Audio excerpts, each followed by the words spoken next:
இலங்கையின் முதற்தர சுற்றுலா தலம் ரீச்சாவின் மாபெரும் உணவு திருவிழா செப்டம்பர் மாதம் 5, 6 மற்றும் 7ஆம் தேதிகளில் இன்றைய டிக்கெட்டுகளை பெற்றுக் கொள்ளுங்கள். மனித எச்சம் 177 178 ஒன்றோடொன்று இணைந்தவாறு காணப்படுகிறது. அது இன்னும் அகழ்ந்தெடுக்கப்படவில்லை. அத்தோடு சான்று பொருளாக ஒரு உடைந்த காப்பு ஒன்றும் கண்டெடுக்கப்பட்டிருக்கிறது. இன்னும் அடையாளப்படுத்தப்படவில்லை. நாளை 38வது நாள் அகழ்வு பணி தொடர்ந்து நடைபெற இருக்கின்றது.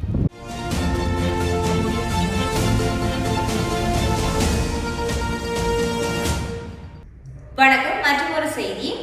செம்மணி மனித புதைகுழியில் இருந்து நேற்றைய தினம் வெள்ளிக்கிழமை 10 எண்புக்கூட்டு தொகுதிகள் முற்றாக அகழ்ந்து எடுக்கப்பட்ட நிலையில் நேற்றைய தினம் மேலும் 10 எண்புக்கூட்டு தொகுதிகள் அடையாளம் காணப்பட்டுள்ளது. செம்மணி மனித புதைகுழியில் 2ஆம் கட்டத்தின் 3ஆம் பகுதி அகழ்வு பணிகள் கடந்த திங்கட்கிழமை ஆரம்பிக்கப்பட்ட நிலையில் நேற்றைய தினம் வெள்ளிக்கிழமை 5வது நாளாக முன்னெடுக்கப்பட்டுள்ளது.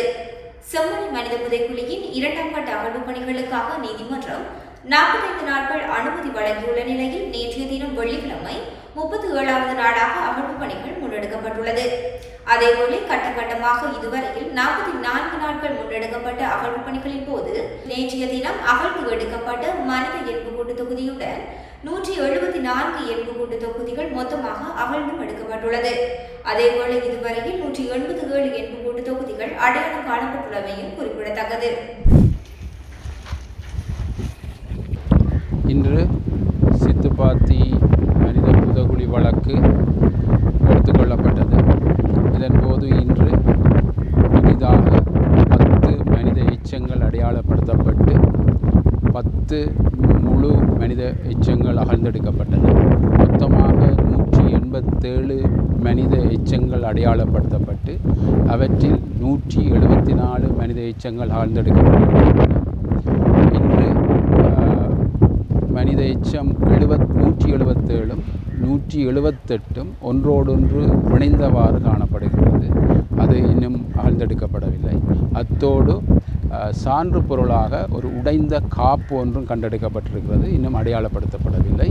நாளை 38வது நாள் அகழ்வு பணி தொடர்ந்து நடைபெற இருக்கின்றது. சாதாரணமாக சட்ட ரீதியாக புதைப்பதுன்றது அவ்வாறு இல்லை. உங்களுக்கு பார்க்கவே சாதாரண கண்களுக்கு தெரியும். ஒருவருடைய நெஞ்சு பகுதியில் மற்றவருடைய மண்டையோட்டு தொகுதி காணப்படுகிறது. ஆகவே இது அகழ்ந்தெடுக்கும் போது தான் அது சம்பந்தமான தெளிவு தெரியும். ஒரு குழப்பகரமான முறையில் அது புதைக்கப்பட்டிருப்பதை காணக்கூடியதாக இருக்கிறது.